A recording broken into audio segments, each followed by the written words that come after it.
أعوذ بالله السميع العليم من الشيطان الرجيم بسم الله الرحمن الرحيم وصلى الله على رسول الكريم محمد بن عبد الله وعلى آله وصحبه وسلم. Assalamu alaikum wa rahmatullahi ta'ala wa barakatuh. Chers frères et sœurs à l'islam, nous vous saluons avec une meilleure des salutations. Nous demandons à Allah subhanahu wa ta'ala sa bénédiction, salut, paix sur le prophète Mohammed, ainsi que sa famille et ses nobles disciples, et tous ceux qui vont le suivre jusqu'au jour de la résurrection. Chers frères et sœurs à l'islam, nous sommes aujourd'hui avec vous avec la leçon numéro 5 du conseil numéro 5 sur la chaîne Conseil-moi. Nous sommes toujours avec hadith venant de Abu Huraira radiallahu ta'ala anhu, qu'Allah l'agrée. Le long hadith qu'il nous a raconté, il nous a relaté, il nous dit aujourd'hui que le prophète Mohammed sallallahu alayhi wa sallam nous dit dans le hadith wala yabi'u ba'dukum ala bay'i akhihi. Il dit l'un de vous ne fasse pas le commerce sur le commerce de son frère. Qu'est-ce que cela veut dire? Cela veut dire que les musulmans ne doivent pas faire le commerce sur le commerce de son frère.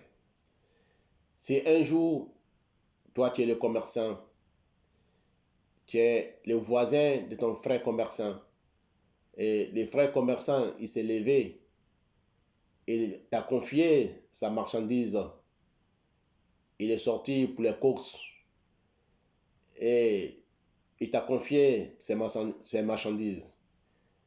Et quand les clients viennent pour acheter les marchandises pour ton frère, dans le commerce de ton frère, toi tu prends l'article de ton frère, tu les vends et tu les échanges avec tes articles qui n'ont pas été vendus.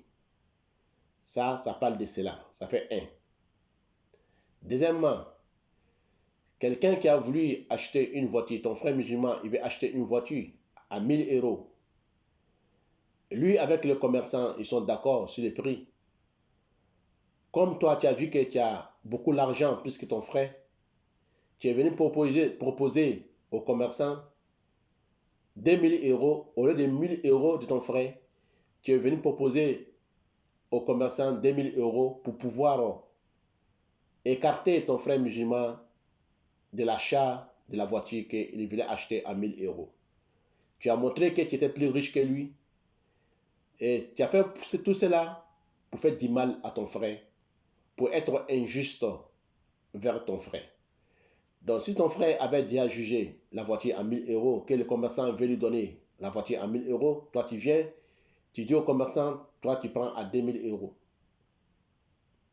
Pour faire quoi? Pour rendre ton frère malheureux.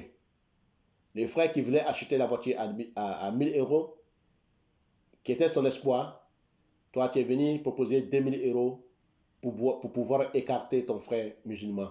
Donc tu as fait le commerce sur le commerce de ton frère.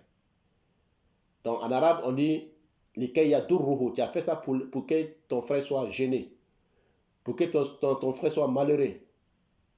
C'était ton but. Donc les musulmans ne font pas ce genre de travail.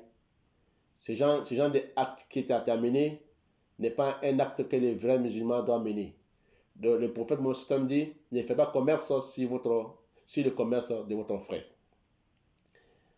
Donc, chers frères et sœurs en islam, le prophète Mohammed dit encore dans autre hadith,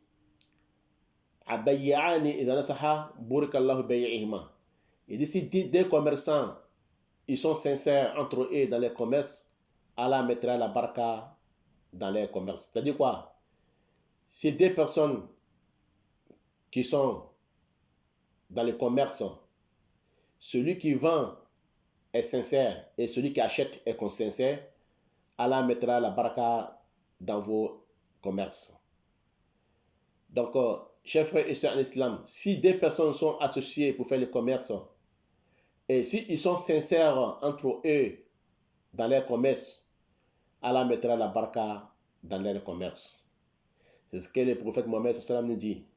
Voilà, il dit pourquoi les musulmans ne doivent pas vendre sur le commerce de son frère.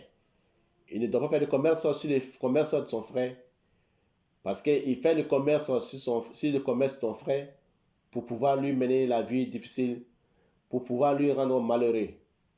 Donc le terrain qu'il va acheter, toi tu es venu proposer autre somme qui est plus que la somme qu'il devrait donner pour prendre son terrain, ou bien sa voiture, ou bien sa marchandise.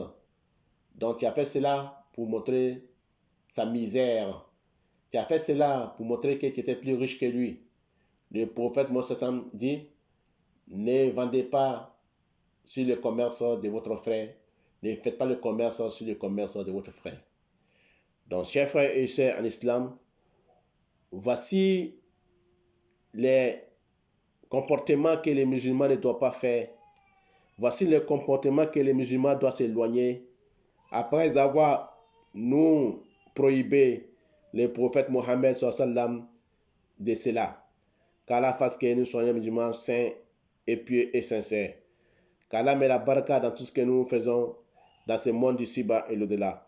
Wa ila lika, on se retrouve très prochainement dans notre leçon numéro 6. À très bientôt, Inch'Allah Ta'ala. Wassalamu alaikum. On était ensemble aujourd'hui avec la leçon numéro 5. Conseil numéro 5. Nous allons nous retrouver, Inch'Allah, très bientôt avec la leçon numéro 6, Inch'Allah Ta'ala, avec conseil numéro 6. Wa ila lika, wassalamu alaikum wa rahmatullahi ta'ala wa barakatuhu.